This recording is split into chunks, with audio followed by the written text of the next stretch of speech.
la carta que Pablo escribe a los Éfesos hay una palabra pequeña, sencilla, pero sumamente importante en toda la carta. La palabra uno. 12 veces ocurre en esta. Pero es sobre todo cuando lo ponemos enfrente de algo más que se hace absolutamente grande, significativo a lo que Pablo está diciendo. Pablo le está diciendo en este pasaje que vamos a ver a los Efesios lo que significa ser una iglesia. Y lo describe de esta manera: solícitos en guardar la unidad del espíritu en el vínculo de la paz, un cuerpo y un espíritu, como fuisteis también llamados en una misma esperanza de vuestra vocación, un Señor, una fe, un bautismo, un Dios y Padre de todos, el cual es sobre todos, por todos y en todos. Quizás usted entonces se dice a sí mismo: entonces, cuando veo a los cristianos el día de hoy, ¿no son los cristianos el mejor argumento contra ellos mismos? Porque usted mira las iglesias hoy y encuentra casi de todo menos unidad, ¿verdad? Póngase a pensar solamente en el cristianismo alrededor del mundo. Existen más de 30,000 denominaciones o formas de cristianismo alrededor del mundo. ¿Cómo Pablo puede afirmar que lo que Dios quería es un Señor, una fe, un bautismo, que Dios quería unidad? ¿Cómo puede ser eso posible siquiera? Bueno, la respuesta está en lo que Pablo dijo antes de decir esa afirmación, en la invitación que Pablo hace antes a los cristianos para después hacer esa afirmación de unidad.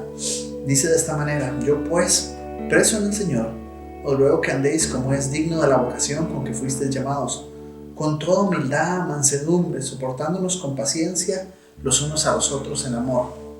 De esas 3 virtudes podríamos decir muchas cosas, pero digamos solo de la primera, de la humildad. Para usted y para mí no pondríamos en duda que es una gran virtud, ¿verdad? Todo el mundo quisiera y espera estar cerca de personas humildes. Todo el mundo añora ser una persona humilde. Incluso las que no lo son añoran ser humildes.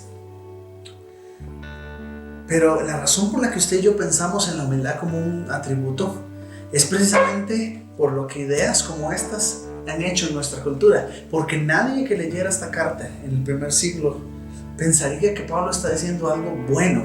Pablo tuvo que venir a cambiar la mentalidad que ellos tenían con respecto a esta palabra.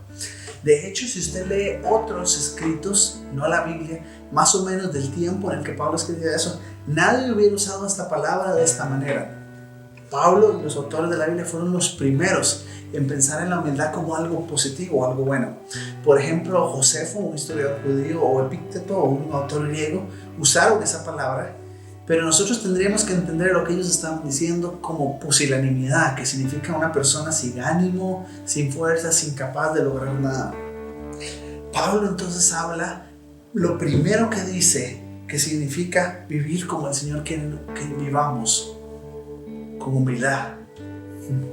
La razón por la que hasta el día de hoy usted y yo pensamos en la humildad como una virtud es porque Pablo y otros autores cambiaron nuestra manera de entender una palabra como esa. Y entonces la clave para que una iglesia funcione, dice Pablo, comienza con humildad. Eso tiene totalmente sentido cuando usted lo piensa. Por ejemplo, cuando piensa en lo que como Jesús también inició el Sermón del Monte: bienaventurados los pobres de espíritu, porque de los tales es el reino de los cielos. O también el mismo Pablo lo dijo en más de una ocasión a los filipenses, también los llamó: por favor sean humildes. Y cuando piensen humilde, necesitan entender de qué se trata ser humilde. Les dijo: haya pues en vosotros este sentir que hubo también en Cristo Jesús, el cual siendo en forma de Dios no estimó el ser igual a Dios como cosa que aferrarse. Quizás Pablo incluso entonces pone la humildad antes de afirmar un Señor, una fe y un bautismo, como una manera de decir: en una iglesia aún más importante, o primero, para que pueda haber una doctrina correcta, para que pueda haber ideas correctas con respecto a Dios, tiene que hacerse a través de la humildad. Esa es la actitud que hace que el cuerpo de Cristo pueda funcionar entonces. Y definitivamente que es verdad. Si usted conoce un grupo de cristianos verdaderamente humildes, usted va a saber que nuestra fe es verdadera. O si alguna vez usted ha entrado a una iglesia, ¿qué clase de cosas se fija? ¿Qué clase de cosas le llama la atención a una iglesia? ¿Qué clase de cosas lo motivarían a ser parte de una iglesia? Busque una iglesia humilde y usted va a descubrir que nuestra fe es verdadera. Por el contrario, el orgullo es simplemente hacer comparaciones, ¿verdad?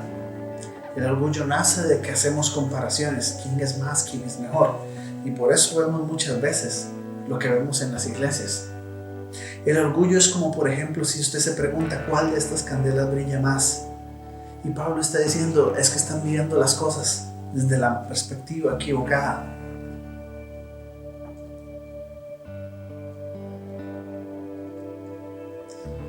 Porque la meta del cuerpo de Cristo es un Señor, una fe y un bautismo. Es unidad a través de la humildad. Y cuando tenemos eso, dejamos de fijarnos en cosas que no importan de todas maneras. Como dijo Jesús, así alumbre vuestra luz delante de los hombres.